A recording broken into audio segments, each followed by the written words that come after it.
స్వాగతం. ముఖ్యమంత్రి రేవంత్ రెడ్డి సభా స్థలాన్ని పరిశీలించిన మైనంపల్లి హనుమంతరావు ఈ సందర్భంగా మాజీ మంత్రి హరీష్ రావుపై ఫైర్ అయ్యారు. మేడ్చల్ జిల్లాలో మాజీ మంత్రి హరీష్ రావుపై మల్కాజ్గిరి మాజీ ఎమ్మెల్యే హనుమంతరావు ఫైర్ అయ్యారు.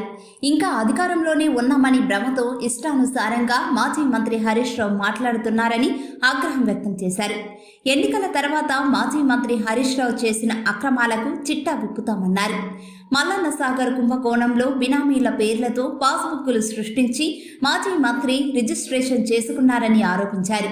తుమ్కుంట మున్సిపల్ పరిధిలోని అంతాయిపల్లి గ్రామంలో జరగబోయే ముఖ్యమంత్రి రేవంత్ రెడ్డి సభా స్థలాన్ని స్థానిక మాజీ ఎమ్మెల్యే సుధీర్ రెడ్డి మేడ్చల్ నియోజకవర్గం కాంగ్రెస్ పార్టీ ఇన్ఛార్జ్ వజ్రేష్ యాదవ్తో కలిసి పరిశీలించారు. అనంతరం మైనంపల్లి విలేకరుల సమావేశంలో మాట్లాడుతూ గ్రేటర్లో కాంగ్రెస్ గెలవకపోవడం బాధగా ఉందన్నారు.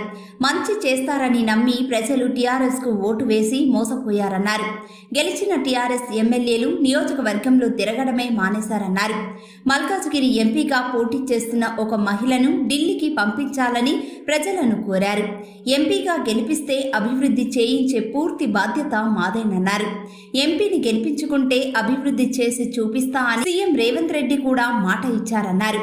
దళిత బంధు అని చెప్పి వాళ్ళ మనుషులకే 100 ఇచ్చి అందరికీ ఇచ్చామని గొప్పలు చెప్పుకుంటున్నారు. ఊరుకో దళిత బంధు కూడా ఇవ్వలేదని చెప్పారు.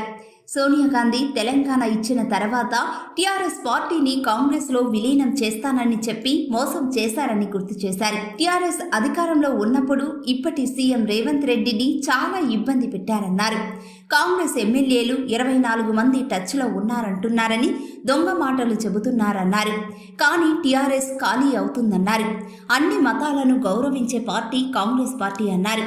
ఈ ఎన్నికల్లో 15 ఎంపీ సీట్లు గెలవబోతున్నామని ఆశాభావం వ్యక్తం చేశారు.